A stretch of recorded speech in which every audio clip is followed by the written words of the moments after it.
is my first time presenting without first doing a rousing rendition of Head and Shoulders, Knees and Toes. So I might be a little nervous to start. Audiobooks. There are essentially two audiences for audiobooks. There are those that want to read audiobooks, that do it for entertainment and enjoyment, and there are those that have to read audiobooks, which is mostly the people that I deal with in home services. And I will say it's reading, it's not listening. It's not a passive activity like listening to music. It is an active activity. You're parsing the information that's coming to you. Okay? Now I found that there was a lot of cliches when it came to choosing audiobooks for people, but also some surprises, which might also surprise you. Okay? It's important to know your audience.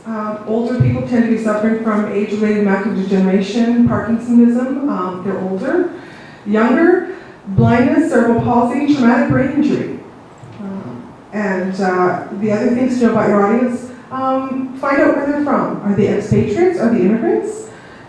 Everything is pretty much in English. I've not been able to come across any other languages in audio. It's just not produced because of the cost.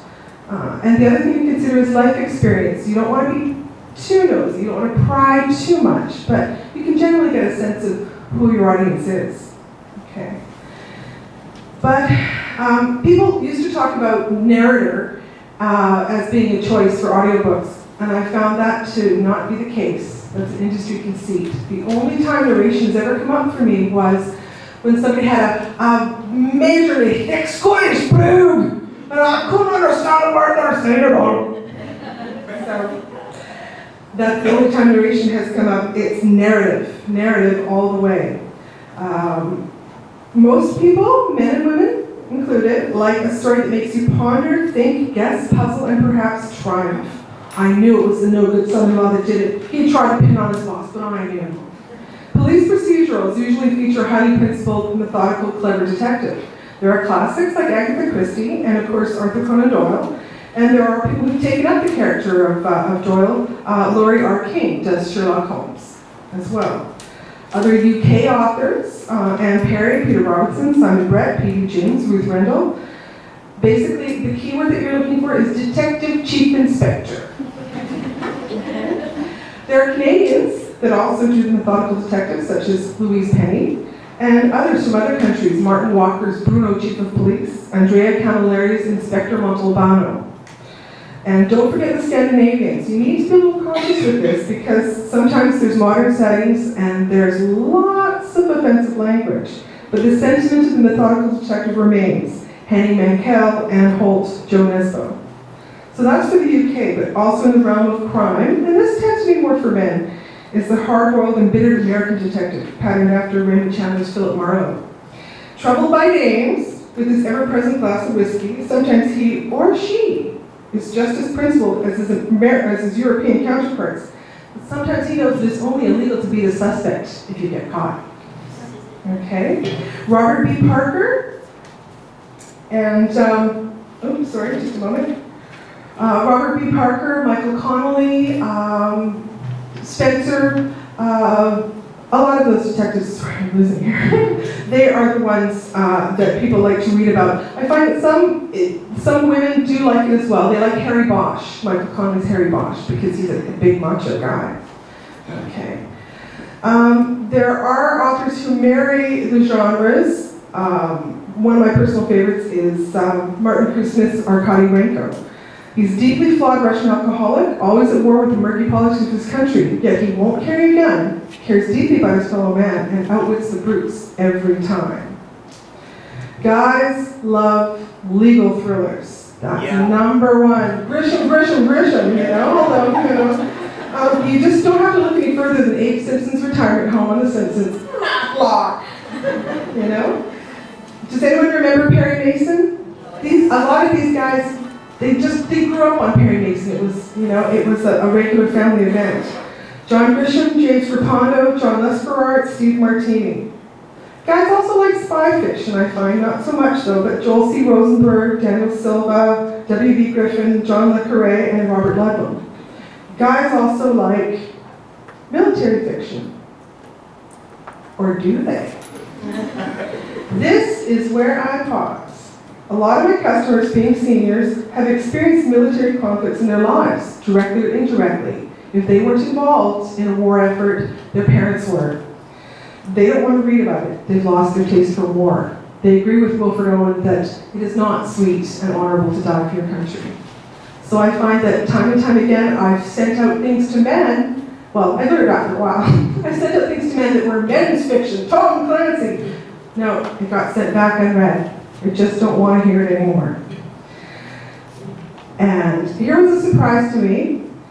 Of course, men love adventure fiction. Clive Cussler, Wilbur Smith, Bernard Cornwell. What's more exciting than foreign lands, treasure hunting, outwitting some bad guys? And of course, the adventure story is the modern Western. The good guy always gets the girl, and usually once he's poured the grit out of his sharp, well-heeled boots, there's time for some passionate kissing on the sand. Which leads to another surprise in genre selection. Women love adventure fiction too. Think about Dirk Pitt, the Courtney and Valentine men of Wilbur Smith. And who can forget that dashing, green-jacketed rifleman, Richard Sharp? Swoop. Okay, what do women like? This is where age divides us. Older women tend to like more cozier fiction, like W. Comber, Maeve Binchy. Younger women like things like Danielle Steele and Judy Blume. And stories about groups of women growing up, women dealing with their lives. For older women, it's more community fiction that they like Macomber writes about Pelican Point and Sandpiper Lane, things like that. Other women's fiction, Kristen Hanna and Anne B. Ross's delightful Miss Julia. It's dealing with your community. A lot of British women will like things like, let me find my notes here. Okay. Penelope Lively, and a lot of stories that remind them back of when they lived in the UK. Okay? Things like,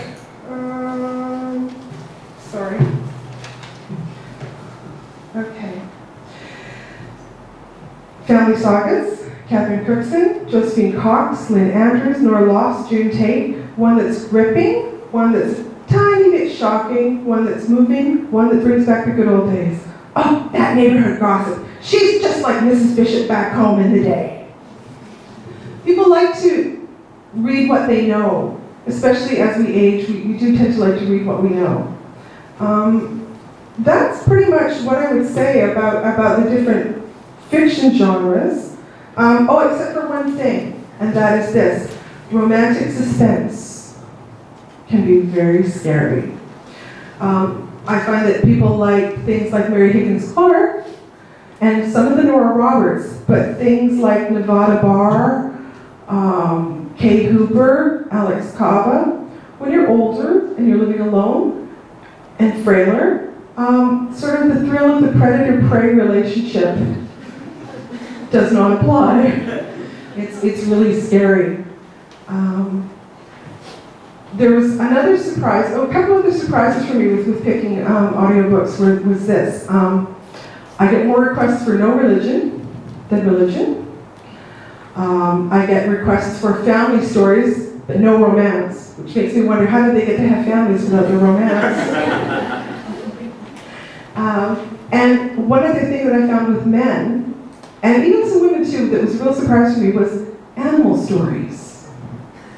Most people owned animals, had experience with animals. I sent out the $100 champion. And the reviews I got back from that were just amazing. Like, oh, did you know back in the day I rode horses, or I trained horses, or I always wanted to, have a horse. So if you're really struggling to find something for someone to read, think about those things. Think about animal stories. The other thing that was quite surprising for me was, I've forgotten it. I'm a little nervous.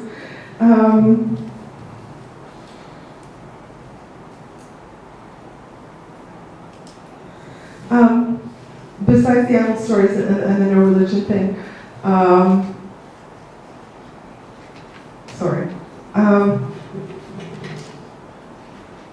readers really want to have a personal experience. It has to be something that really speaks to them, and it really is about the story. So, that's all I have to say. Thanks.